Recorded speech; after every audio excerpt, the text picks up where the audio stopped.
Hi, and a very warm welcome to Wellbeing Mission Control.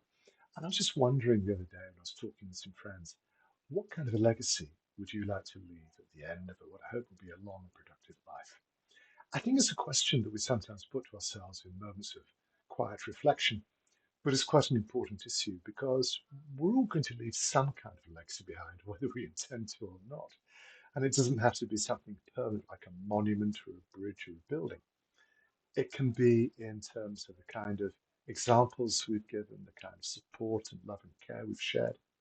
Most people tend to see their children as their legacy, and I fully get that. I think it's a wonderful idea. You're going to equip the next generation to lead the most worthwhile and fulfilling lives that they can.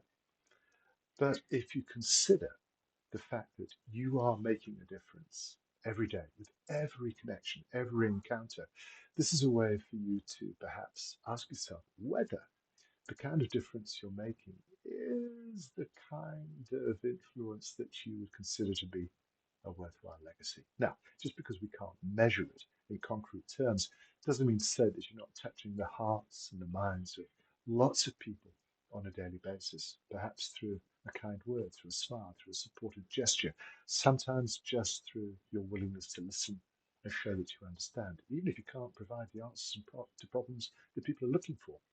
Your ability to communicate, to share this common humanity is a fabulous foundation for a better world. When you start to think about what kind of an inheritance you're leaving, it's not about finances, it's not about leaving a house or a material legacy. It's about what kind of an influence are you going to leave in the hearts of the people whose lives you touch. Now, it's entirely possible that we will be instantly forgotten the moment we're out of sight. We shouldn't pay too much attention to that. But the fact is, it is an opportunity. Each encounter, every time you meet somebody, each interaction is an opportunity for you to share something perhaps worthwhile. And you might even be sharing your silence. You could be sharing your ability to listen. But that interaction, that feeling of extending warmth and acceptance from your heart to another human soul, is perhaps one of the great missing ingredients in the way that we conduct society today. We're all addicted to social media. We think that this incredibly superficial way of communicating is totally adequate. I've been arguing for a while that it is, in many ways, it's an addictive distraction.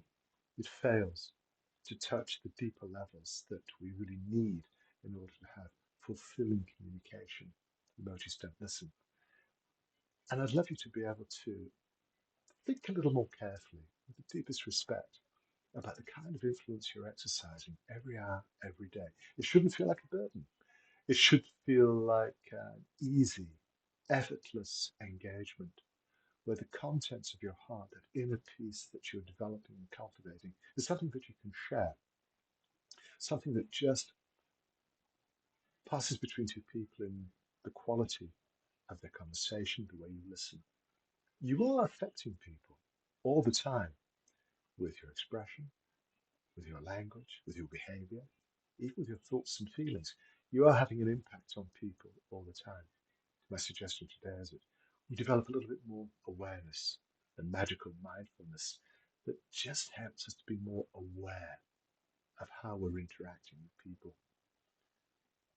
If your thoughts and your feelings and behavior are all lined up, if you've got a degree of congruity between all these different aspects of how we express ourselves, then the message becomes easy.